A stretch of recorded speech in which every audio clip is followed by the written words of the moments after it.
أعوذ بالله من الشيطان الرجيم بسم الله الرحمن الرحيم ومن الناس من يعبد الله على حرف فإن أصابه خير اطمأن به وإن أصابته فتنة انقلب على وجهه خسر الدنيا والآخرة ذلك هو الخسران المبين يدعو من دون الله ما لا يضره وما لا ينفعه ذلك هو الضلال البعيد يدعو لمن ضره أقرب من نفعه لبئس المولى ولبئس العشير إن الله يدخل الذين آمنوا وعملوا الصالحات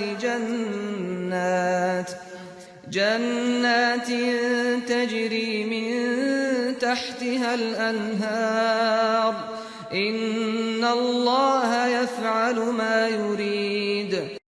اور لوگوں میں ایسے بھی ہیں جو خدا کی بندگی کنارے پر کھڑے ہوئے کرتے ہیں، پھر اگر ان کو کوئی فائدہ پہنچا تو خدا پر مطمئن ہو گئے، اور اگر ان کو کوئی آزمائش پیش آ گئی تو اوندھے ہو جاتے ہیں. انہوں نے دنیا بھی کھو دی اور آخرت بھی، یہی کھلا ہوا خسارہ ہے. یہ خدا کے سوا ان چیزوں کو پکارتے ہیں جو نہ ان کا برا کر سکتی ہیں نہ ان کا بھلا، یہی دور کی گمراہی ہے. یہ ان کو پکارتے ہیں وہی جن کا نقصان ان کے نفع سے قریب تر ہے. کیا ہی برے ہیں یہ مولا، اور کیا ہی برے ہیں ان کے یہ ساتھی جو انہیں مولا بنائے ہوئے ہیں. اس کے برخلاف اللہ ان کو جو پوری سچائی کے ساتھ ایمان لائے اور جنہوں نے نیک عمل کیے، یقیناً ایسے باغوں میں داخل کرے گا جن کے نیچے نہریں بہہ رہی ہوں گی. بے شک اللہ کرتا ہے جو چاہتا ہے. And there are those among people also who worship God standing on the edge. Then if they received any benefit, they became satisfied with God, and if they faced any trial, they turn on their heels. This cost them the world and the hereafter too. It is this which is an open loss. They call upon other beings besides God, which can neither harm nor benefit them. It is this which is extreme error.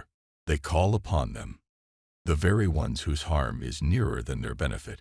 How evil are these masters, and how evil are these companions of theirs who have made them their masters. On the other hand, those who professed faith with full sincerity and did righteous deeds, God shall definitely admit them into orchards beneath which rivers shall be flowing. Indeed, God does what He intends.